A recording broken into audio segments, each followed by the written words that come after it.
Hi. Okay, so we're going to talk about your math. Your math is trying to help you figure out how to do some mental math in your head. So we're looking here at your first work lesson. So it's 12 subtract 5. One cool way, an easy way to like in your head think, okay, so if I wanted to get to 10, what would I take away from 12 to get to 10? Well, that would be 2. So I'm going to do 2. 10 subtract 2. Now what? 2 plus something is 5. And that's 3. So I put a 3 here. Now 10 subtract 3 is 7. So my answer is 7. So what they did was they went, okay, we can just break this up into 2 and 3. So let's try it again. 14 subtract 8. Well, what do I need to get to 10? So I'm going to subtract 4 from 14. And what do I need to make 8 from 4? So I know that's another 4 plus 4. Now, 10 subtract 4 is 6, and our answer is 6. Do you see how that worked? So that's what you're going to do. You're going to subtract to get 10, and then subtract from 10 the rest. So let's say, let's do another one. So we have 13 subtract 9 equals something. So 13 to subtract something equals 10, and then 10 subtract something equals something. This is the problem that you would have. So what do we know to get 13? So what do we take from 13 to get 10? That would be 3. So I'm going to put a 3 here. Now, 3 plus something is 9. What plus 3 is 9? That's 6. So I'm going to do a 6 here, and I'm going to put a 6 here, and 10 subtract 6. Well, the opposite of that was 4, so now I know it's 4. That's my answer. So that's how you're going to do that. You can use a number line to help you, or you could use a 100 chart if you needed to, or you can use tiles if you need to, whatever you need to do to help you get those. But we're trying to get you to think in your head like it's mental math is what they're trying to do. The next thing you're going to do, and then here's the worksheet. This is what you're going to do. That's the first day to chapter 15 or chapter 2, lesson 15. On the back, it's the same thing, and then there's some review. After you do that, now you're going to compare sets. This one is really easy. This is just, okay, I have 5 here and I have 12 here. What's left over when I take away the 5? Whatever that is.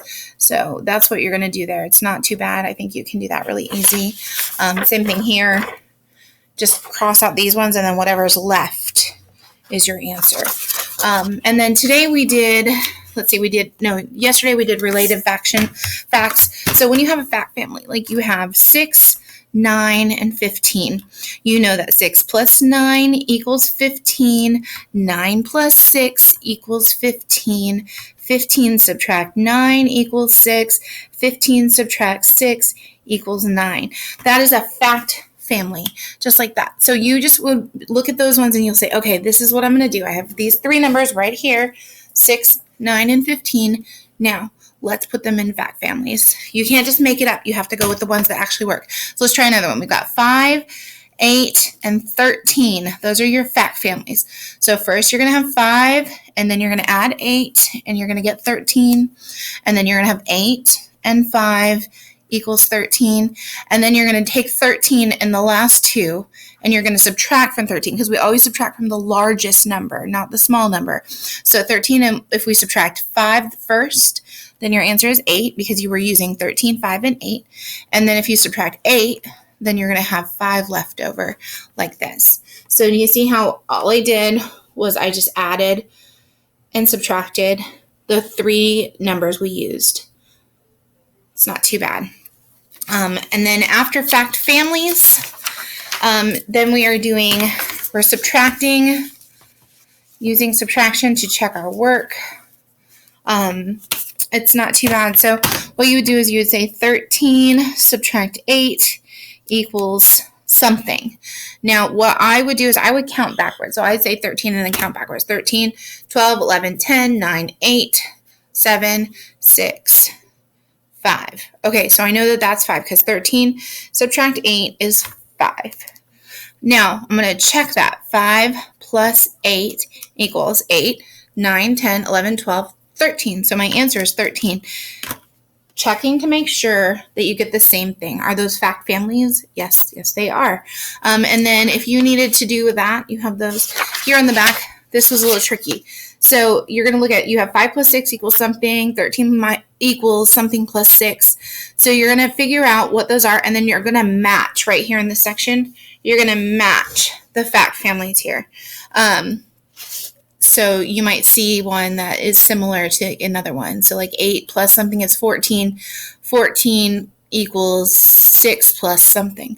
Hint, hint, that might be 1. Okay, so that is what you're doing for math this week. There's only 4 pages because, again, we had a 4-day week here at school, so you're going to have a little bit extra or a little bit less work this week. Okay, that is it for math. And all right, I'll make another video for spelling and cursive. Thank you.